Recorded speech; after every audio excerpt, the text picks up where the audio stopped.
So what I have for us today, and it depends how long it takes us, but this is a short 15-minute video with Michael Malice. I don't know if you've ever heard of him before. I've heard of him, but not familiar with him that much, I'll admit. Okay. He's a cool guy. He's I think Dave Smith made a joke where he's like the number two. I think so. The number one anarchist online is that one guy with 1.5 mil subscribers. Do you know that guy? He's like a comedian or a talk show host. Oh, Dave Smith? No, not Dave Smith. Dave Smith said he's number three. So Michael Malice is number two. Number one is like this guy he's very like hippie like. He's got like over 1 million subs. Oh, are you talking he's about a podcaster. Russell Brand? Russell Brand. Yeah. Is he's an anarchist? That's what I heard. I don't know if that's true. What kind of anarchist? I don't know. I don't watch his stuff. I mean, if he's an anarchist, I highly doubt he would be an anarcho-capitalist. I'm pretty sure he'll be anarcho something else, maybe communism or something like that. Well, yeah, because I think he used to be a leftist, so that's definitely interesting. But hey, I might be wrong. But yeah, so Michael Malice is basically what many people call the number two anarchist on the internet, because he's got a decently big channel. But right now he's talking to the host of Valuetainment. So Valuetainment, I know those guys. Yep, Valuetainment, good stuff. But yeah, without further ado, I'm just gonna play the video. Yeah, let's check this out. Let's see what he's up to. Make sure, and if you can't hear anything, you can't see anything, let me know. Yep. What do you think about law and order? I am in favor of order. I don't think law is a good mechanism of getting order. Okay, so what order are you a fan of? Just the people in a community deciding what it is, or I'm in favor of people behaving peacefully, which is overwhelmingly the norm. And in fact, the problem is that so much crime is granted legitimacy and is not punished as a consequence due to having a government monopoly on policing. Okay, so you're not a fan of law? No, I think having a monopoly means that product or service is not going to be distributed well, or if at all. We have right now, and no one even thinks this is weird, prosecutors a lot of times will be like, yeah, I'm not going to prosecute this. How is that law? That's crazy. I understand you're taking one element of it, but if you... I would say this, if you don't mind. Yeah, I would say this. We're not against law. We're just against... public law. Yeah, public law or non-private law. Or I mean, what you say, law that's decreed from some top-down government upon everybody, monopolized law. You know what I mean? That's mainly what we're against. But we do support natural law, or Rothbardian natural law. But yeah, we're not against laws in general. We're just against this, government laws. Yeah, that's absolutely true. Yeah, our law would basically be. I mean, pretty much the non-aggression principle. And private property rights. I mean, you could pretty much boil down natural law in the non-aggression principle, which is one does not have the right to initiate aggression. And then based off of that, you could basically predict what we support and what we don't support based off of that one principle. And so for instance, like gay marriage, okay, that doesn't violate the NAP, so we're going to support that. Gambling, okay, should gambling be illegal? Oh, well, that doesn't violate the NAP, so no, it shouldn't be illegal. Punching somebody, oh, well, that does violate the NAP, so that should be illegal. You know what I mean? That's the basis for our law. We had Gordon Chang on. I don't know if you know who Gordon Chen is. So Gordon Chen, who lived in China for 20-some years, and he says China was a mess when there was no law, because little to no law. And he says in 1984, some number like that, he said there was 4 universities that gave away law degrees because it wasn't something that was popular. And they realized capitalism doesn't work without laws, because somebody can bully and take advantage of the other person.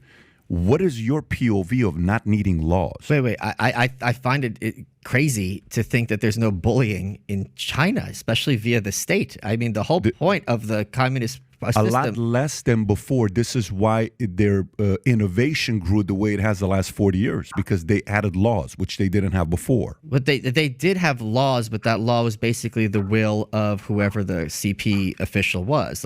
And that's the problem. The problem is the laws don't apply to, a Joe Biden or a Donald Trump like they would apply to you or me, or to someone who's much poorer than us.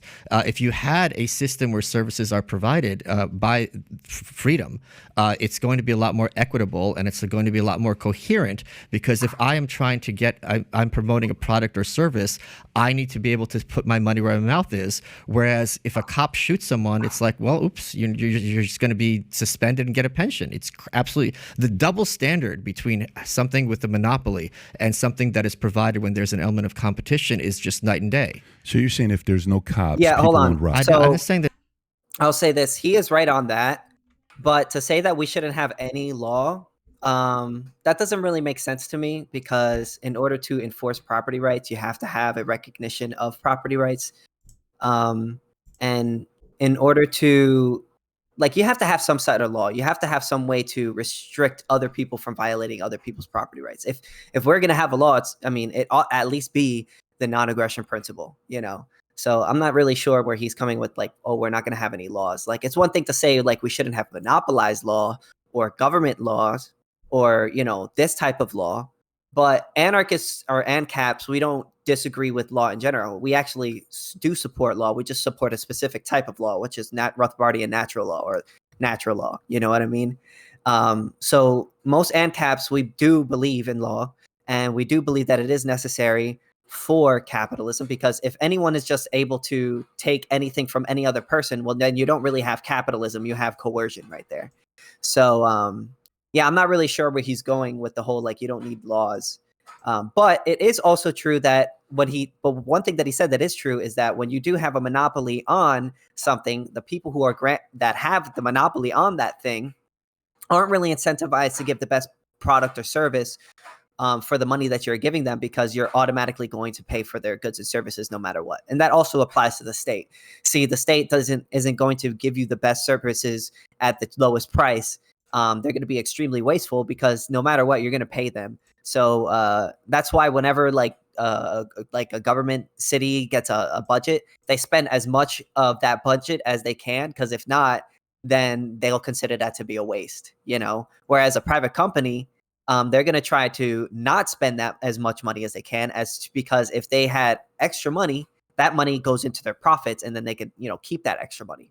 Whereas the incentives aren't really the same when it comes to the government and a private company. So he is right on that. Yep, that's true. I'll go ahead and play.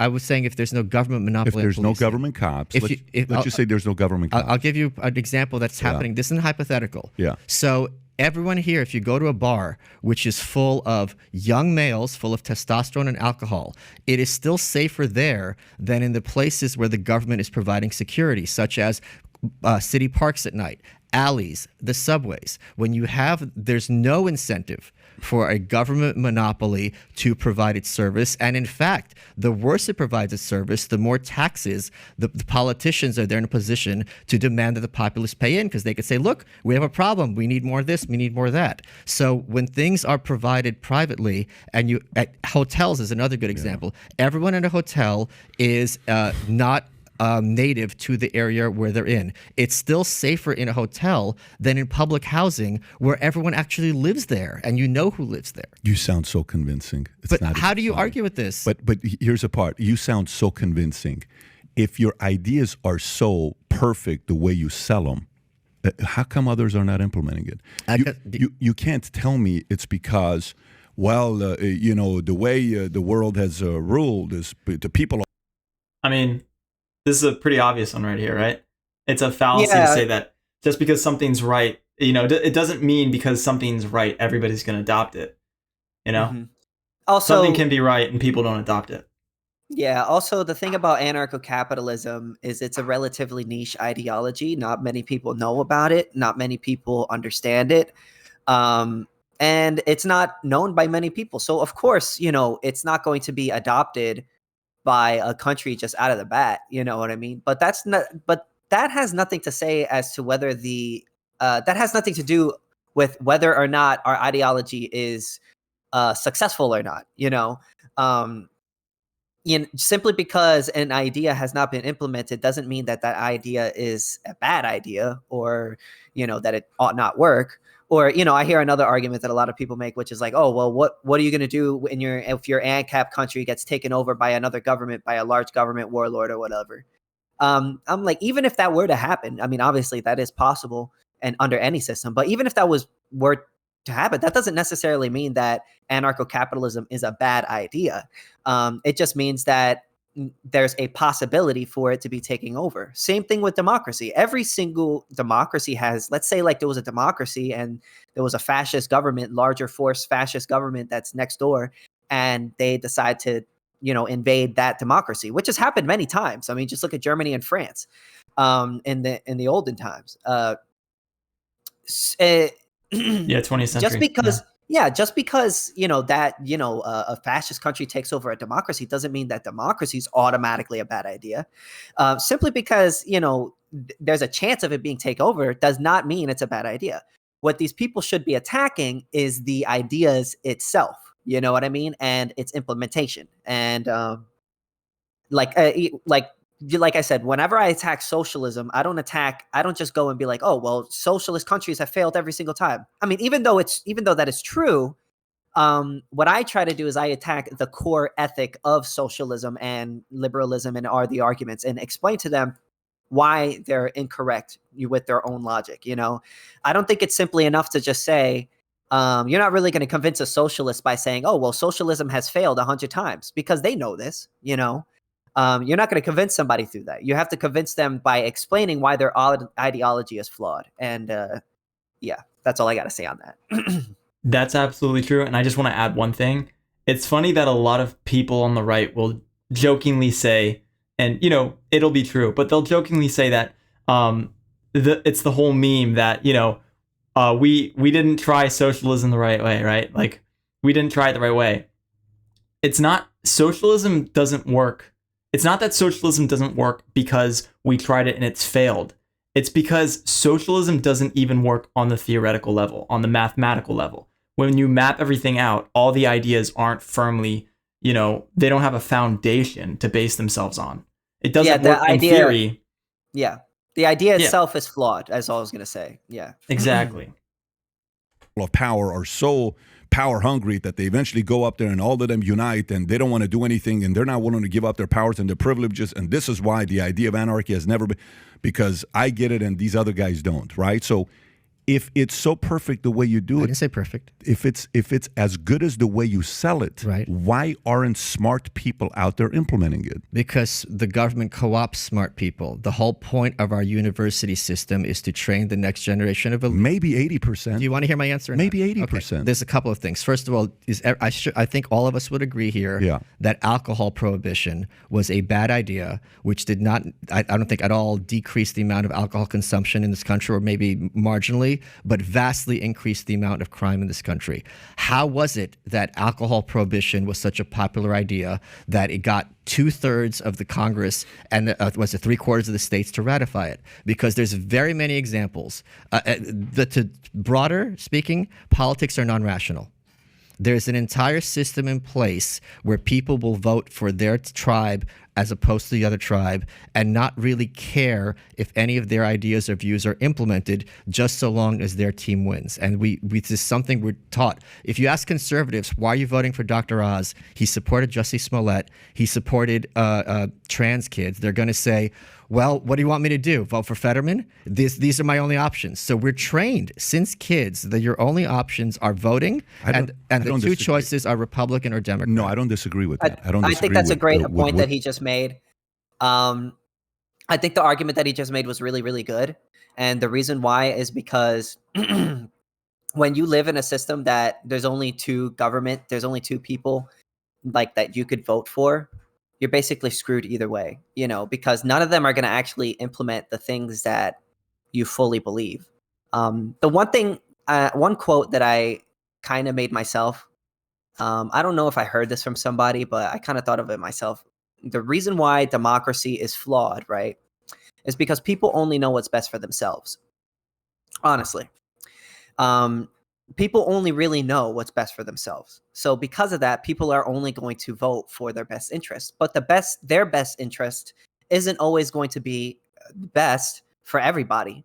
So for instance, when people were voting for prohibition, they were, at that time, there was a lot of like religious people. So they were thinking in their best interest. They were thinking, oh, well, I don't like alcohol. I think alcohol is bad. So you know what? And I don't like these people drinking alcohol. So you know what? Let's make alcohol illegal. And they can sort of do that because they don't have to worry about the cost of actually doing those things. I mean, they may have to pay taxes, but I mean, the people who are enforcing these laws, they don't have to really pay the cost of implementing all of these actions because they have taxpayers whom they could take money from in order to fund these operations. So a voter, you know, they're going to look at that situation and they're just going to, even though it may be worse for everybody, simply because it's in their best interest, in their own personal opinion, they're going to vote for things that are not for the best interest for everybody. That's why I think voting is flawed, because most people don't really care about what's best for everybody. Most people only care what's best for themselves, and people are going to vote selfishly. You know, that's why I think voting is terrible. That's why I think our government having people making decisions by vote is just a really, really bad idea. It never turns out the best for anyone. You know. Yeah, like I said, no. the only thing I was going to say, the only thing I was going to say, sorry, it was that basically because the government doesn't have to worry about the cost of enforcing these laws, they don't have to really worry as much about the backlash. They only really need to worry about the backlash when it gets so crazy that they cannot ignore it. And that's kind of what happened with Prohibition. It got the murders and the gangs and the situations were getting so crazy and so bad that they just could not ignore it. And that's in one of the very few situations where the government actually, you know, gave back its power, because it was just clear as day that the reason why there was all this crime was because of that restriction. That's it. Absolutely. And I would also say that even in the case that like anarchists having a free capitalist nation, like one of the main differences between these two things is that anarchism is a type of democracy, and a democratic republic is another type of democracy. But there's a difference. One is a market democracy and the other is a political democracy. And the idea is that when you cast in your vote in a political democracy, that one vote is casting for a hell of a lot more things than your one vote, say like buying a Snickers bar in a market democracy. Because in a market democracy, almost every single action you make is a vote on your actions, depending on what you buy. And you could have like hundreds of votes depending on the things that you buy, the people you interact with, the services you're provided with.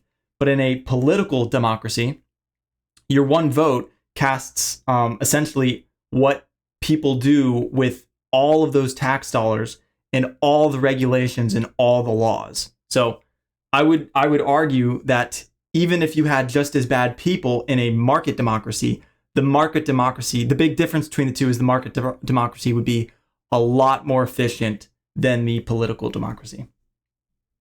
Yeah, it's I think you're absolutely right on that. It's kind of like, you ever heard somebody say, "Oh, you vote with your dollar," basically. Yeah. The thing about, you know, the market is it's like as true a democracy than anything, because when you pay with your dollar, you get what you ask for. Whereas like with a vote, when you pay with your vote, you don't always get what you ask for. You get what the other person is able to give to you. You know, you get what the 51% ask for. Yeah. Yeah, basically, you get what the majority ask for. But again, with the market, when you give somebody your dollar, you're getting exactly what you want. And with that dollar and how much you're willing to pay for it, they get information from those prices as to what people want, what people don't want. And then, you know, the next time around, they could sell at the price that fits the supply and demand, you know? Yep. Absolutely true. What you just and said, also one more thing, just sorry, this is very key, because Noam Chomsky, who's also an anarchist, a prominent linguist as well, he has this great quote. I'm sorry, I'm going to butcher the exact wording. He goes, "The way to control a society is to have strictly delineated terms of argument, but have very vigorous debate between those terms." So you're Jimmy Dore, I don't know if you ever had him on the show, just great I'm dude. surprised that Noam said that, and when I asked him if he would ever debate Thomas Sowell, he avoided it. Well, I'm not surprised. That's surprising. Yeah, I'm very surprised he didn't want to talk to Thomas Sowell. You know, Jimmy was on 2 weeks ago. Jimmy's great, but Yeah. he He gave would an example never of this. speak Like to if you watch Thomas like The Sowell. View. Thomas Sowell would sorry, I didn't mean to interrupt, but Thomas Sowell would destroy Noam Chomsky.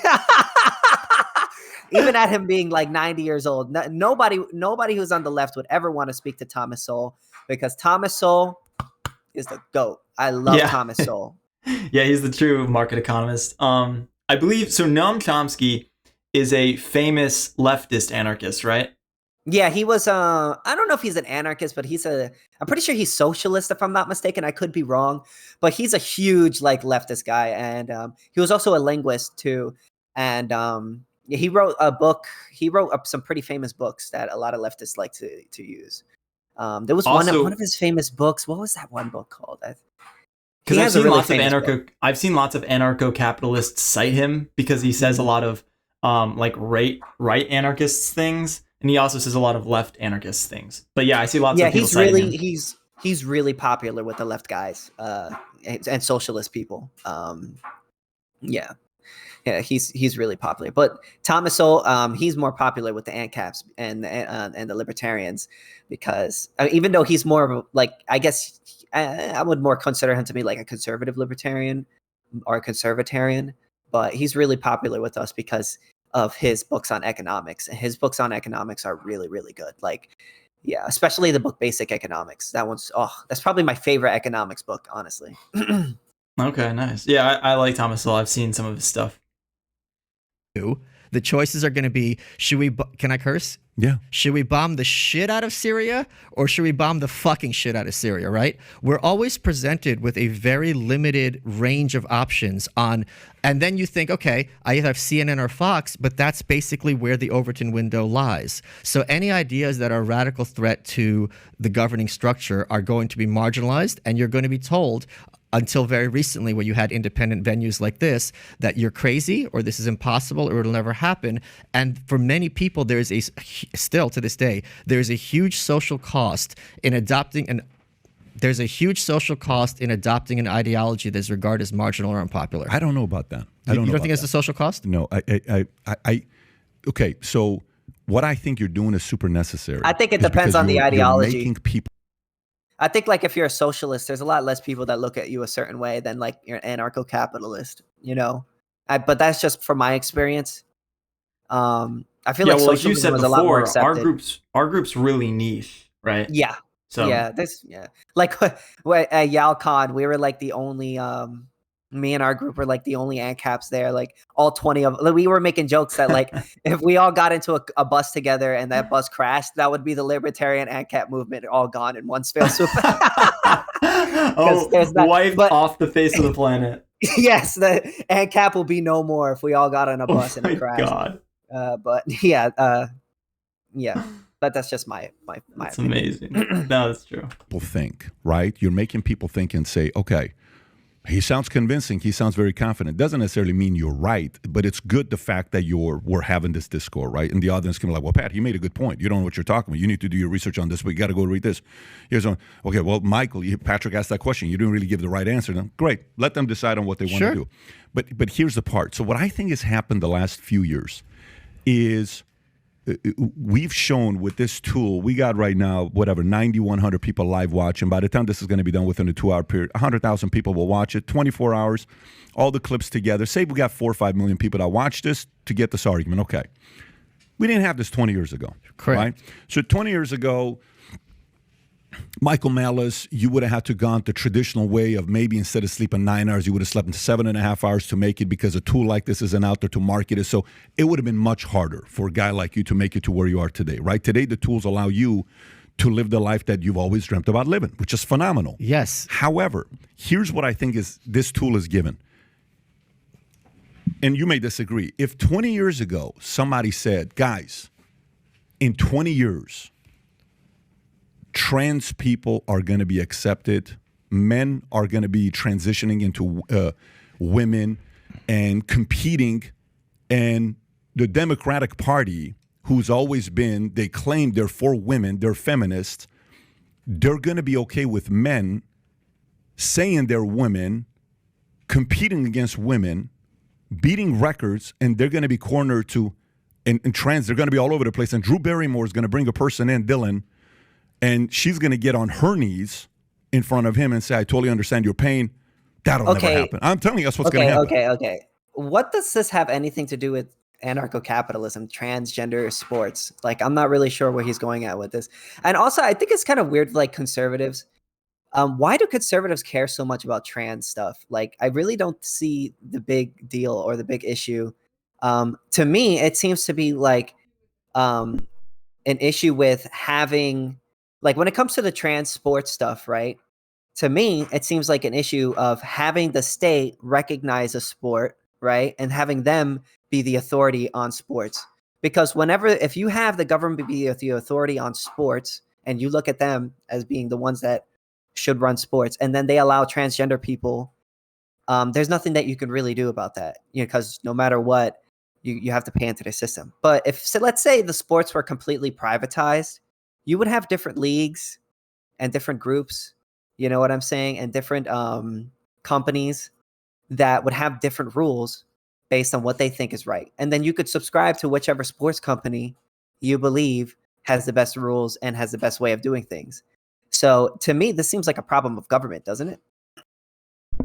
Yeah, I mean, you basically said it. The answer right here is just private property rights. Like, that's the straightforward answer is, the government shouldn't really be getting involved in people's choices. So if trans people decide to transition or have trans sports leagues, that's up to them to decide. They can go create their own thing. As for why conservatives dislike trans issues, I think it's just because, well, first of all, lots of trans advocates and trans representatives, like, they've got really, really stupid points. They don't make a lot of sense when they're arguing. They commit every single fallacy, and a lot of their ideology is really stupid and collective. But as for conservatives, probably hate them just because of that stupid ideology. But the problem with conservatives is that they need to know when to disagree with somebody and walk away, and not try to implement their own ideology over trans people. That's the difference. Yeah, I could disagree with some trans people on how they view gender and things like that. But in the end of the day, it seems to me to be a perfectly consensual thing. I mean, so long as the person is an adult, of course. Whether or not children are not should transition or not, I have no, I don't know whether that's a good idea or not. I'll leave that to the doctors to decide. But when it comes to adults, right? It seems to me like you can have these weird beliefs about anything. You know what I mean? So long as you're not initiating an aggression against anyone. So if somebody wants to be transgender, or a company wants to allow transgender women into their business, that's completely within their rights to do so. And I really don't see any issue with that.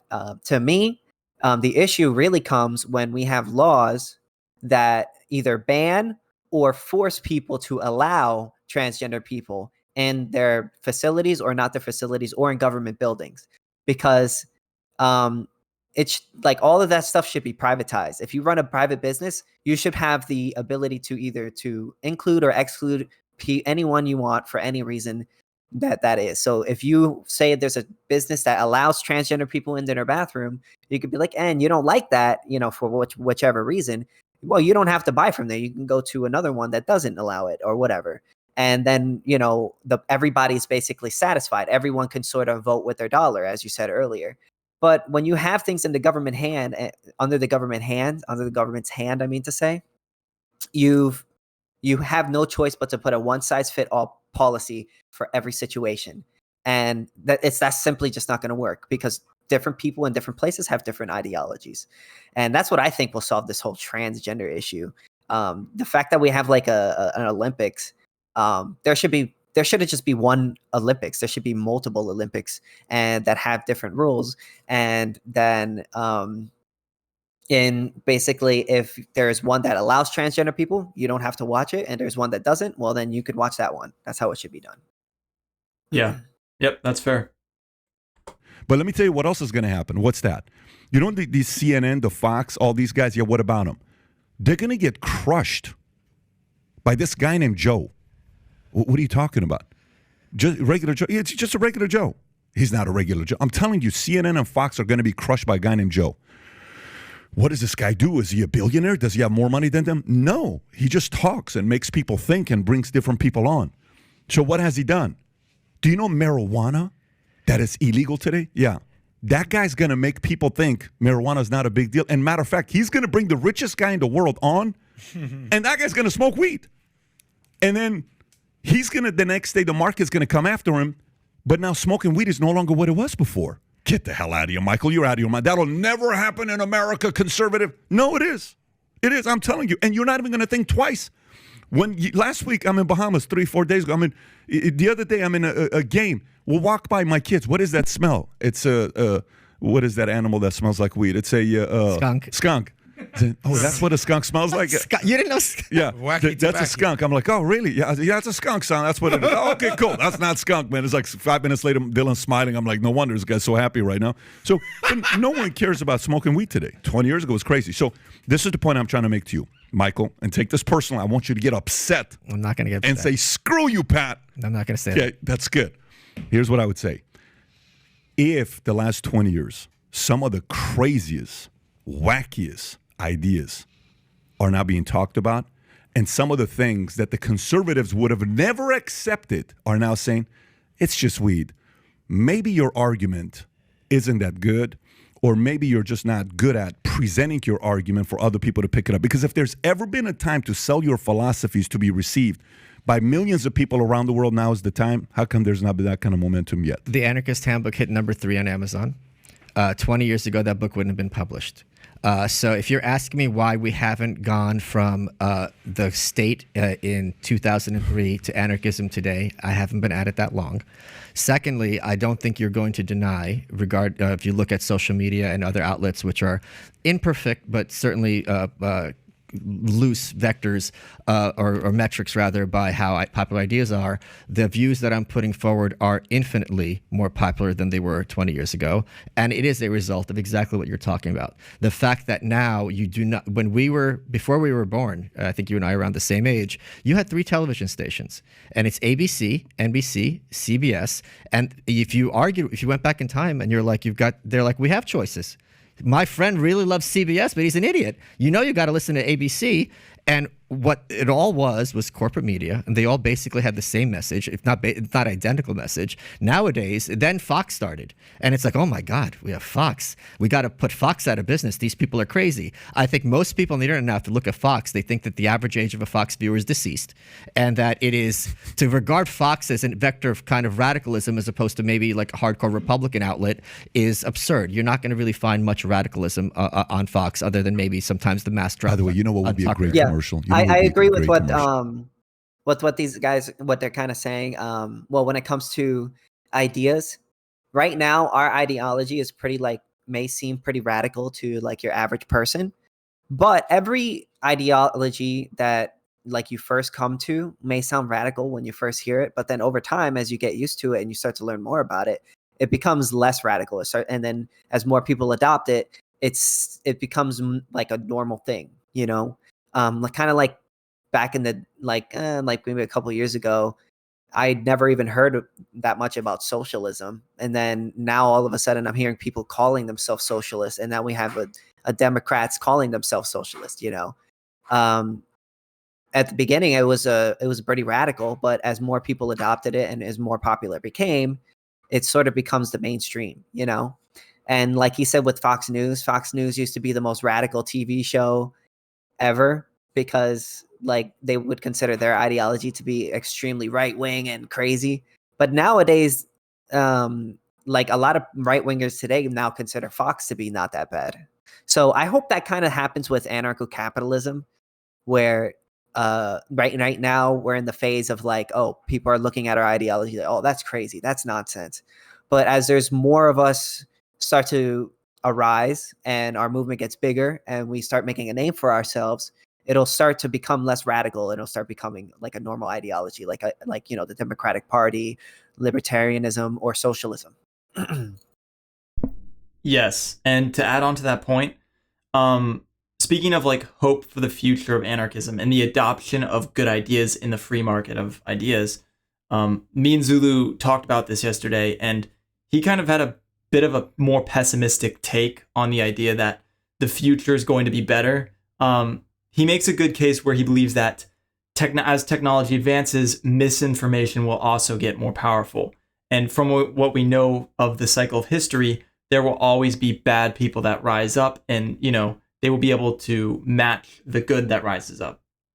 But I think that in the end, we are heading in a direction that will be more positive than negative. Now, you can disagree with me, but you'd be wrong to say that today in the world, we are better than we were 100 years ago. And then 100 years ago was better than 100 years before that. And the truth is that as we evolve as a society, as we gain more technology, we just become better as a people. We become more efficient. We have more food. We eliminate diseases. There will be bad ideology, yes. But as technology advances, things get better. And you would have to be a complete idiot to not accept that fact that things are getting better. They just are. I mean, we're struggling now with depression more than ever. And that's because things have gotten so good that the problems we have left, besides poverty, the problems that we have now are like mental issues and things like that. So that just goes to show how good that, technology has come to give us resources and shelter and things of this nature. But I believe that in the future, it will be better.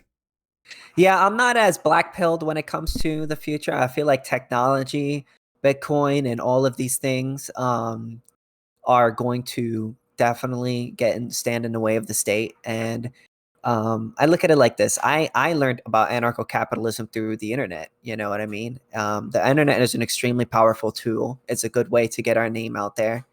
So I think if we just keep pushing, keep trying to put our name out there, keep debating people, keep cutting out content and stuff like that, we're going to make a name for ourselves. We already got a president of fucking Argentina who calls himself an ANCAP. Whether he's fully ANCAP or not, I mean, I'll let you guys debate that. But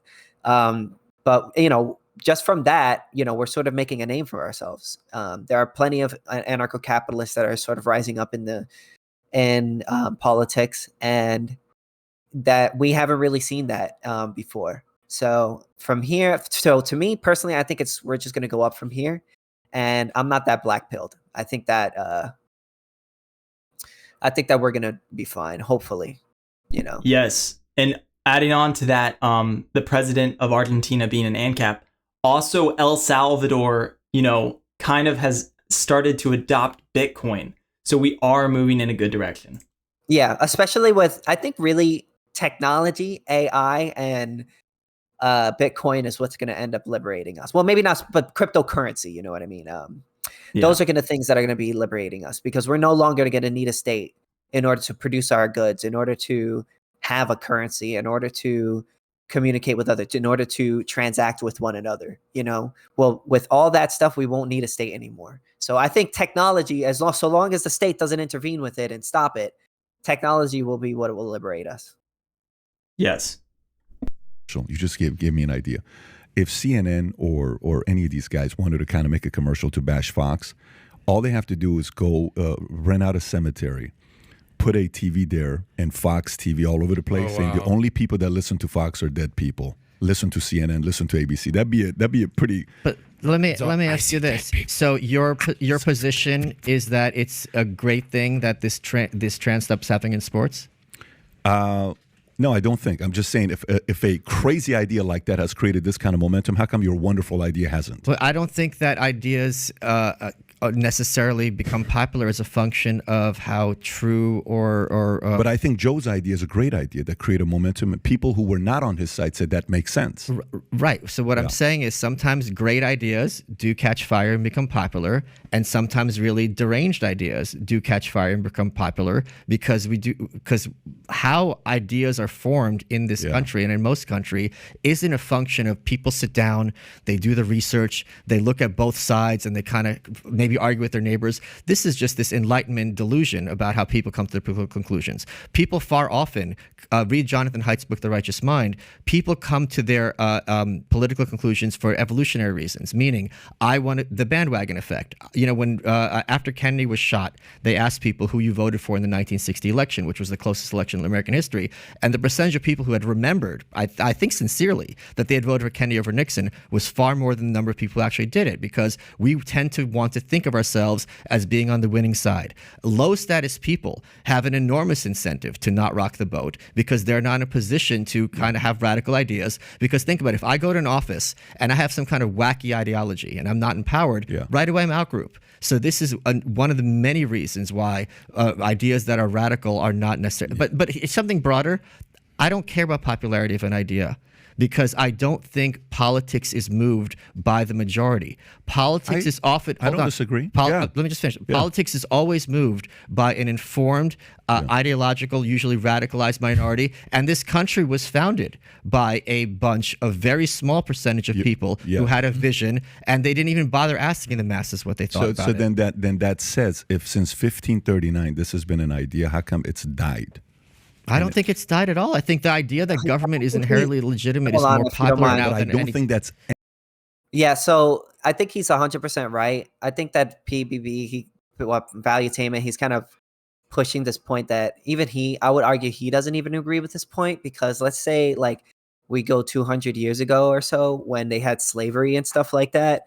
And a lot of people agreed with slavery. Slavery was such a big thing that most people didn't even think twice about it. It was like eating, like, you know how like people today, we don't think twice about killing an animal and eating it, because it's just a normal thing. Well, it was kind of the same thing with slavery. People didn't think twice about slavery back in the day. So just because an idea is popular, that doesn't necessarily mean that it's a good idea. What makes it a good idea is whether the idea logically follows. And I believe, I know that anarcho-capitalism and the ideology behind it, and the Rothbardian natural law and all that non-aggression principle, it can be logically followed. It can be logically proven. So to me, again, it's a good point that he's making, that simply because an idea is popular does not automatically mean that it is correct. And I don't think the Valuetainment guy believes that neither, because if I gave him that example, I'm sure he wouldn't agree that, oh, well, it was popular back then, so therefore it must have been a great idea. No, I'm sure he would say, no, I don't think slavery was a good idea at any point in time. Yeah, I mean, it's hard to even know where to begin here, because it's like the idea that just because we have, like, if we attain something that's good, that doesn't necessarily mean that we're going to keep that goodness forever, like we've probably had amazing, great kingdoms and republics in the past. Like, I know the Roman Empire, became bad at some point, but they were one of the strongest nations in the world, and they had invented a ton of technology, and they had a ton of great ideas. But in the end, they still fell. They also did a lot of bad things too. But in the end, they still fell. Their great ideas didn't, stay. So, it's like this idea that just because we achieve something that's good doesn't mean that we're going to maintain that good thing. Yeah. We may not agree with the state, but there have been some states that have risen and fallen. There's some states that have taken over others. There are some, some fascist, some democratic, some Roman Empire, this, and, from that logic, we can also, just say, oh, well, then states don't work because look how many states have failed. Well, it's just like, well, I don't think he would actually believe that. I'm sure he would probably be like, oh, well, actually, I support a state. So, yeah, he doesn't even believe that himself if pushed on it. An anarchy philosophy. I think that's the definition of anarchy. No, but a lot of people, both on the left and the right, would agree that the government is too big. Not the government. I didn't say too big. Not the government. Government itself. Just concept. So in your world, there shouldn't be a government, or the idea of the government is not legitimate. Yes. I don't think people would say the legitimate. Define legitimate. Something legitimate. For a government to be legitimate means it is in a moral position to enact its edicts upon its subjects. Okay. So in other words, I don't think government is legitimate, meaning it's not necessary. No, it doesn't. Like, I don't have a right to go in your wallet and take money, right? But somehow the withholding tax is, people think, well, taxes are the price you pay for civilized society. That, to me and to other anarchists, is not legitimate. So if you like this clip and you want to watch another one. Okay. Yeah, that's a video. good last point that he made. And I want to add something onto his last point. So this is whenever people ask me, like, how do you define the state? I kind of define it similar to what he said, but not exactly. I would say it's a agency of legitimized coercion / aggression. And the reason why I say that is I'm not saying like it's legitimate in the sense that it is actually legitimate. What I mean by that is people consider it to be legitimate. And because of that, so as a libertarian anarcho-capitalist, I would say that there's no real difference between a company, I mean, not a company, a government and a criminal organization like a mafia or, a cartel or what have you, right? The only difference that us libertarians see is that one is legitimized by the people, as in the people consider it to be legitimate, and the other one is not. So, like a mafia, we don't consider a mafia to be a state because we consider it to be, well, criminal. But even though the government does the same thing that mafia does, because we have this superstition of authority, shout out to Schizoid, this superstition of authority that we believe that the government is a good thing and that it basically represents us. We don't look at it the same way as like a criminal organization, but it's no different because a criminal, what people consider wrong to be with a mafia is that there's basically a person coming in, knocking on your door and saying, "Hey, we're here to protect you, and you have to pay us in order to protect you." But it's just like, wait a minute, I didn't ask for that protection. But it's the same thing with the state. It's like, I didn't ask for the state's protection. What if I don't want the state's protection? Well, you have to pay us.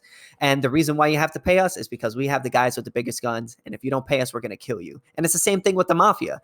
So, but the reason why the government is allowed to flourish is because people look at it as representing them, as being a part of, like, how some people say having a state, paying into a state is the price to pay for like a civilized society or something like that. A lot of people believe that. And so what we have to sort of do is we have to get rid of this superstition of authority. We have to teach people that, actually the government is no different than a criminal organization. And once more people start to realize that, it's going to be a lot more easier to get rid of the state, because then it'll stop being legitimized. If the people within the state stop considering it to be legitimized, or the people who fight on behalf of the state, which are police or military men or whatever it is, who are American citizens, they stop believing that it's legitimate, well, then they're pretty much screwed. It's kind of like the peasant revolts of the 1800s or whatever. And that's basically what I have to say about that. So the government, to me, or a state, I should say, would be defined as an agency of legitimized coercion / aggression. We've legitimized it. We consider it to be ours. We consider it to represent us. And to us, there's no difference between them and a criminal organization. Exactly. And I was thinking about this earlier, and it's just so interesting how people have gotten into the mindset that mob rule is in fact just, like that is justice. And that's such a crazy idea to think, because we only have to go back, 200 years to realize that just because a government chooses to allow something, that doesn't make it legitimate, that doesn't make it just or fair. Slavery is not good because the masses decide slavery is good. Goodness has to come from something else. We have to have a unifying law that applies to every single person, because again, if we have two people or two groups of people with two separate laws and then they conflict with each other, how do we settle that dispute if their law, it's like if I go up to somebody and I murder them, and then you come up to me and be like, "Hey, you just murdered that person." Well, actually, I don't think murder is wrong. So what are you going to do? Well, it's just like, then how do we settle that dispute? Well, we have to have a law like a unifying law or a natural law that encompasses, that we all could look to and we can discover, that tells us what to do in each situation. So when it comes to the case of murder, well, that is an initiation of an aggression, so therefore it ought to be illegal, and the person can't really justify it without falling into to a contradiction, so therefore it is wrong, or it ought to be illegal, whatever way I'm supposed to say it, but you know what I'm trying to say.